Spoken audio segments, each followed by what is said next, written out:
What's going on, Central Unit? It's the Central Man here. So this is my review of AEW Dynamite, the 1 year anniversary show. Didn't got the chance to review it last week, kind of forgot, so I watched this episode of Dynamite a couple hours ago, and now I'm talking about it. Anyway, the anniversary show kicked off with the first match.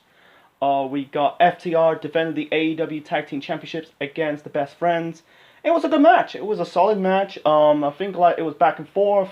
You had the heels, Dax and Cash, kind of gang up on Trent. There's one more of the match. I think it was Chuck or Trent, kind of picked up one member of FTR, trying to do like a slam or something, and totally kind of tripped up one member of the Best Friends over. That led to a near fall.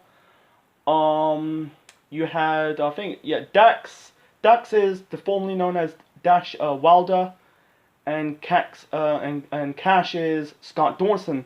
Yeah, it's getting confusing. I'm trying to remember the names of FTR. I know they're the Revival. Anyway, I think it was Cash hit the brainbuster onto Chuck outside the ring on the floor. Trent drop kicked. I think it was Dax into the crowd, and it led up to this spot. You have this there's a arcade field game near the crowd, with Kip Sabian and Penelope Ford were playing on that arcade game. I don't know why it is. What arcade game is that? So basically, Dax kind of thrown Trent Barresa into the arcade game. The fucking arcade game box broke. You could tell that it was fake. There was no plugs, Anyway, Penelope Ford rushed back to try to get Miro. In the end, I think it was Cash. No, it wasn't Cash. It was Dax hit Chuck Taylor in the head with the AEW Tag Team Title belt. Cash pins Chuck, and FTR win this match and retain the Tag Team titles. Makes sense. I don't see the Best Friends winning the title on the show. Maybe in a future pay-per-view or future episode of Dynamite. That's for me. Yeah, and then afterwards you got Miro came out, beat the two members of the Best Friends. And then the next match, we got Miro and Kip Sabian versus Lee Johnson and Sean Malta. Johnson and Malta are the jobbers. This was a bona fide squash match. This was a non-title match. A bona fide squash match. Miro locked in, I think it was the Game Over. It's formerly known as the Accolade, onto Johnson or Malta to win this match. And then, they are pissed off. They cut a promo about, Best Friends really broke the arcade game. Kip Sabian says, "You destroyed my prized possession." Miro spoke in Bulgarian, and he kind of botched the Best Friend's name. They call him the Good Friends. The Good Friends broke his shit, and he ended with saying "Game Over." And I'm sorry. The next feud for the Best Friends is Sabian and Miro, because the rivalry started when they broke the arcade game over a video game. What the fuck is that? I'm sorry. I think that segment in that tag team title match was fucking. It was so fucking dumb. I still like I started to like Miro. He never got a chance in the WWE. Another topic for another time. But this feud started. It's gonna start with over a video game. The arcade game is fake. You could tell there was no circuit boards, no plug. If it's real, basically, the arcade game box will go up in smokes, and basically Trent will probably be electrocuted. It's like, what the actual fuck? Anyway, the first segment, you had Lance Archer beating down Jon Moxley in I think it was a backstage area. It's just building up to the main event, Moxley and Archer for the World Heavyweight Championship. So, moving on to another segment with MJF. Basically, he had to dig with the fans, saying about, "I accomplished in 1 year more than you accomplished in your whole entire life." He calls out Chris Jericho, and you got Jericho and the Inner Circle came out wearing Inner Circle jackets, and basically Sammy Guevara refused to put on the jacket, and Jericho ordered him to put on the jacket, and Sammy wears the jacket, and the jacket is too big. Basically, NGF was basically giving Jericho compliments about his physique. You know, Jericho, I think in the last few years, over a decade, he's put on a lot of weight. You know, compared to his days in WCW and his first few years in the WWE, you know, he's completely jacked. He's ripped. You know, anyway, and he touched Jericho's hair, and Jericho's getting hesitated. You know, why is the big announcement? Basically, he, he's talking about, it really put him and Jericho over. Said the two biggest draws. Talking about comparing each other as piranhas. You know, they cannot attack each other because we have mutual respect. And MGF wants to join the Inner Circle. Ortiz, no, I think it was Ortiz. Yeah, Ortiz grabbed snatched the mic off the hands of MGF. Said about you cannot join the Inner Circle. The Inner Circle doesn't want you in the group. And then Jericho is typical. Said maybe. And basically he challenged. He challenged MGF to a steak dinner. And MGF says you're on. So I don't get this segment so far between Jericho and MGF. Is it leading to something? That segment last week on the sorry, I know it's not last week. I know it's last week, the anniversary show, but the week after that, the 30 on the episode of Dynamite, the 30th of Jericho episode of Dynamite. You had this main event segment with MGF giving Jericho a clown and the photo. That was a bit fucking stupid. And basically, I thought it was leading up to a one-on-one match between Jericho and MGF, but instead it was not a wrestling match. It's a steak dinner. I haven't watched this week's episode of Dynamite. Probably watch it. I'll probably watch it sometime this week. Anyway, so I'm gonna give it some time. Who knows? It might turn out to be good. Because it's typical MGF. He wants to be part of a group. Like I said, like in my classic, I think I did it a couple of weeks ago or a month ago. I said MGF was better off forming his group instead of joining a group. Anyway, so yeah, this segment is okay. Wasn't great, but it wasn't bad, but it was okay in the middle. It could lead up to something, probably lead up to a future match down the road between Jericho and MGF. Anyway, so moving on to another segment with Britt Baker and Tony Schiavone in a massage parlor. They're basically having a massage, and Rebel, Britt calling her Rebel, basically grabbed the stand, and the sign said about Rule 5 being a role model, being the baddest bitch on the planet, I think. And then Britt saw Tony Schiavone naked, and Rebel, I got a Rebel, I know it's Rebel, but Britt and Rebel basically screaming. And I said to myself, that's the whole point. You go in the massage parlor, you get on change, you get dressed naked to do a massage. Anyway, they end up waxing Tony's chest. They have a pedicle, and sort of about Britt had a dig on Schiavone for basically missing his moment, her moment. Sorry, I'm calling Britt a man. So Schiavone says, reply that the Young Bucks super kicked him, and Britt bringing up her comeback, and I like Britt Baker so far. I like her as the role model. I like this stuff with her and Tony. The one so far the favorite segment I like is this is a couple months ago on Dynamite. Britt was still injured. She was in a wheelchair. It was this type of sport montage, basically preparing for a comeback. With the ropes and wheeling down like a ramp or reeling up the ramp, and Tony and Reba cheering her on. I like that type of segment between Britt and Tony. I think they got basically some chemistry. I like her in these type of interview segments. I don't see her and Tony as Tony as a manager, because Tony Schiavone's not a manager. He's a commentator. So yeah, I kind of like it. For me, I think some people don't like it. I think it's more of a minority thing, but I find it a cute, fun segment.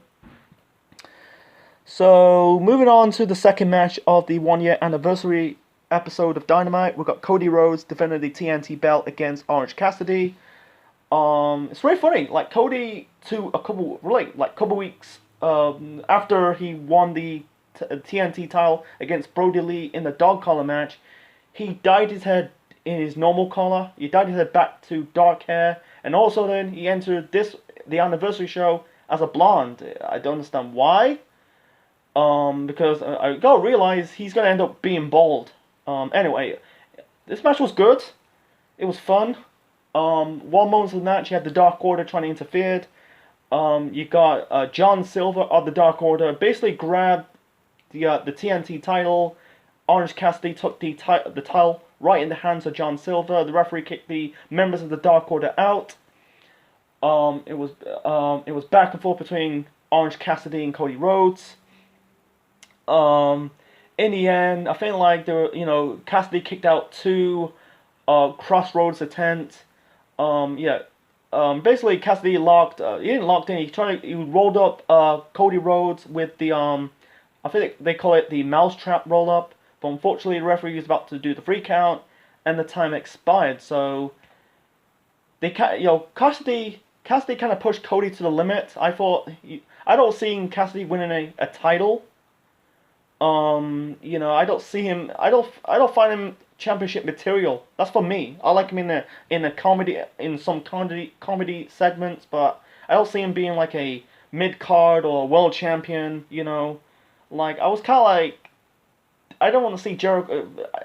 I don't know. I had a mixed bag when he defeated Chris Jericho. In that feud, I think, they're trying to elevate Cassidy's stocks. He might be a world champion in the future. You have to wait and see. But, I'm guessing they're going to do a rematch at the following week's episode of Dynamite. You have to wait for next week's. I might do it during the week. Who knows? Fingers crossed. So, anyway, I found it was a good match between Cody and Orange Cassidy. So moving on to the next segment, you had Jon Moxley, this time attacking Lance Archer. Once again, just building up for the main event between Moxley and Archer for the World Heavyweight Championship. And then we got another segment with Matt Hardy with Rebby and their kids. And basically, Matt Hardy says, I'm 100% cleared, can't wait to wrestle. And then you got this dark, mysterious figure on the Tron, basically setting fire to Matt Hardy picture with normal Matt, broken Matt, and unbreakable Matt, with a lighter says twist of hate, and that mysterious figure is Sammy Guevara. Said about like, I broke your knee, broke your face, I'm gonna send you back home, I'm gonna end your career. I'm guessing they're going to do a rematch down the road. I hope it's better than the deletion match at All Out with that crazy fall with Matt Hardy. I don't want to get into it. Go watch my AEW All Out review.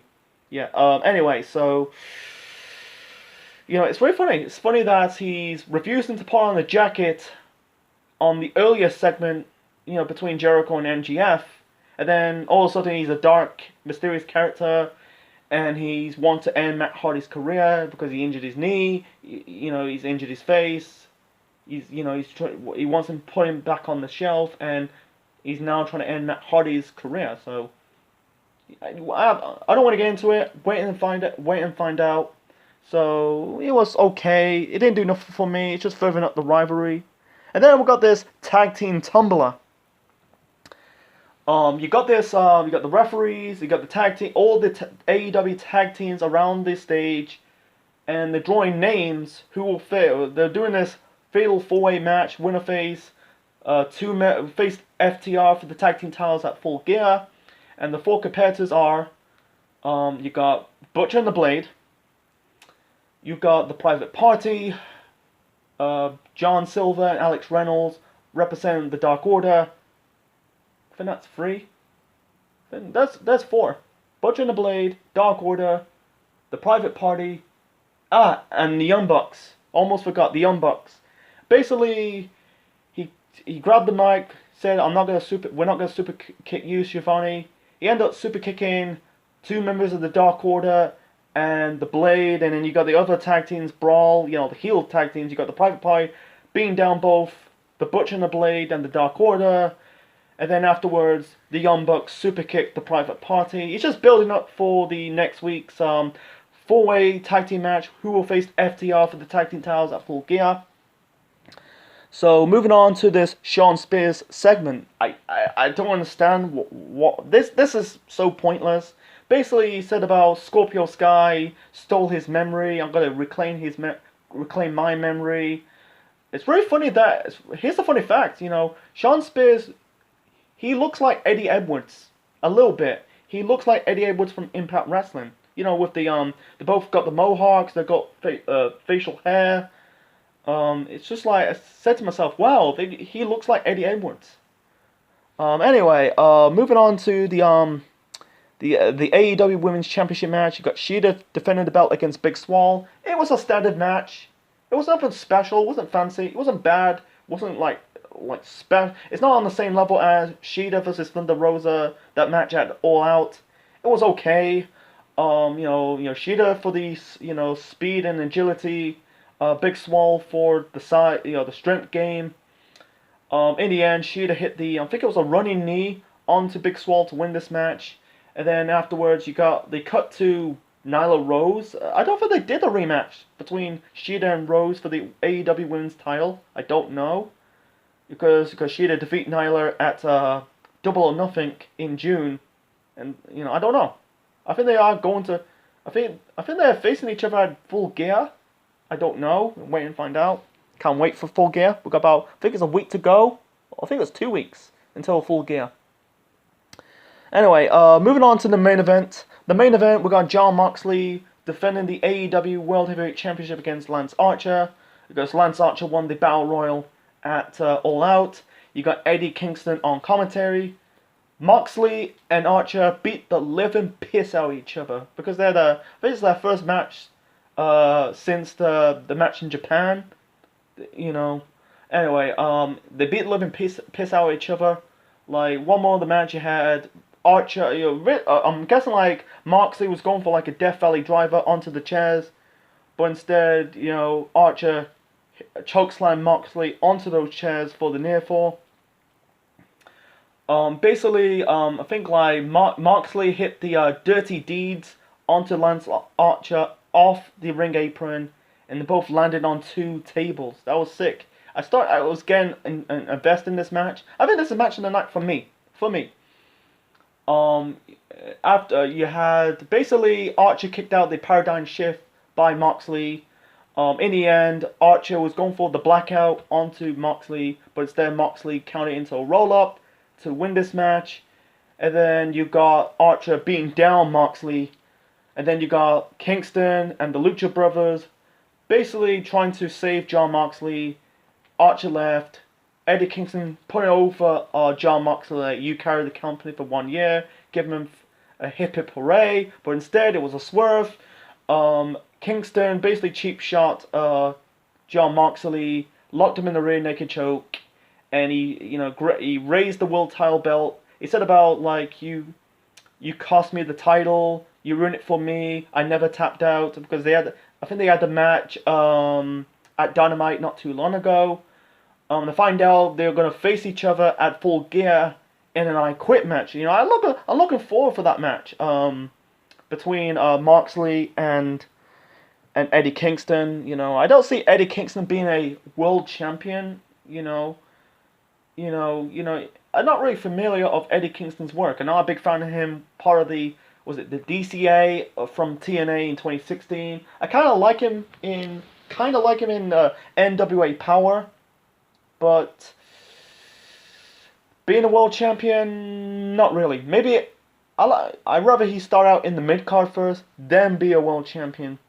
The reason why Moxley got the world title first because he's past the mid card. He's been the mid card since in WWE when he was the United States champion, and he's kind of like got that main event status because he was a main event, not really a main event. He won the world title in WWE. In 2016. He's more of a, the big three for me has to be the big two for me has to be or big four has to be Jericho, Moxley, Cody, not NGF, maybe.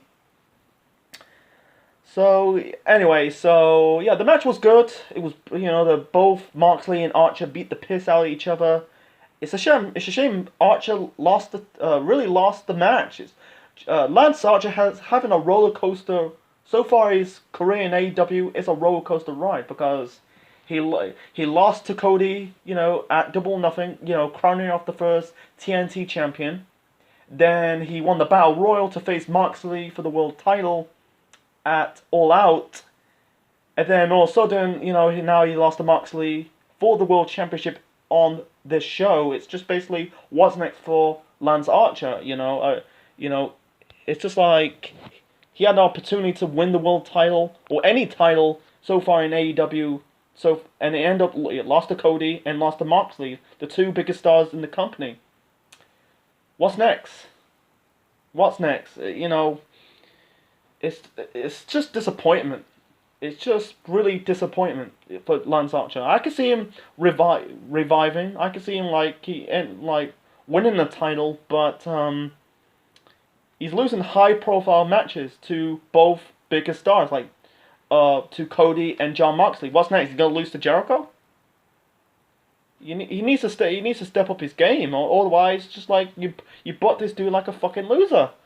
Like in small promotions, like not small promotions, like in his run in TNA, he was okay in TNA, but in WWE, he didn't do absolute nothing in WWE. Completely shits the bed in WWE, but in TNA, not TNA, but in AEW.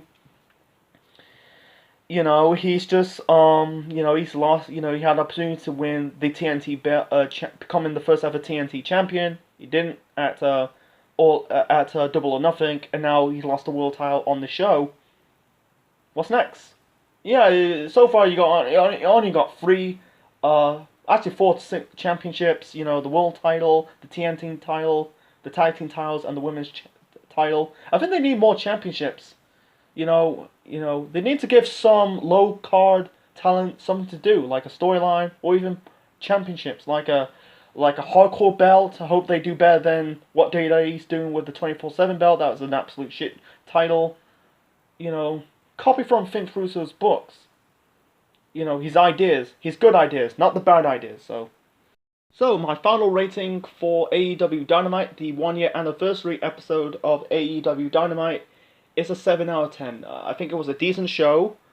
The only thing in the bad for me has to be the arcade video game spot during the match between FTR versus the Best Friends for the tag team titles. It's just setting up the next rivalry for the Best Friends against Kip Sabian and Miro. In the middle for me, oh boy, I go with Shida versus Big Swole. It was okay. I don't see Big Swole winning the title on the show. Maybe in the future, but not right now, because Shida's doing fine as the AEW Women's Champion. Actually, in the bad for me, another one in the bad for me has to be this Shawn Spears segment. It was pointless. I didn't understand it. The NGF Chris Jericho promo segment, it was okay. I put it in the okay segment. It was just setting up the next week's episode of Dynamite, the steak dinner segment. You have to wait until this week. Anyway, there was a lot of things in the good. The tag team title match was still good between FTR versus the Best Friends. Instead of that spot when, like I said, Dax thrown Trent into the video game box. You got Cody versus Orange Cassidy for the TNT belt. That was good. Down the Shane ended in a time limit draw. I like the Britt Baker, Tony Schiavone Spa Day. That I find it entertaining for me. It's a bit of a minority thing because I starting to like Britt Baker in this role as this role model thing. The Matt Hardy Sammy Guevara thing, it didn't do nothing for me. It's furthering up the rivalry. The tag team tumbler, same, didn't do nothing for me as well. Just set up the four-way match at the following week's episode of Dynamite, who will face FTR for the tag team titles at Full Gear. John Moxley versus Lance Archer for the AEW World Heavyweight Championship. Like I say, it was match of the night for me. Physical, down shame Lance Archer, leave the anniversary show without the belt. So, yeah, it's a bummer. No title changes on the show, but it's still a decent show. I can't wait for Full Gear, man. Who knows? It might be a good show. So, anyway, hope you enjoyed my review of AEW Dynamite, the 1 year anniversary show. Leave your thoughts in the comment section below. Smash the like button and subscribe to the Central Man Network on YouTube. And thanks for watching, guys. So, this is Central Man officially signing out. Check you later.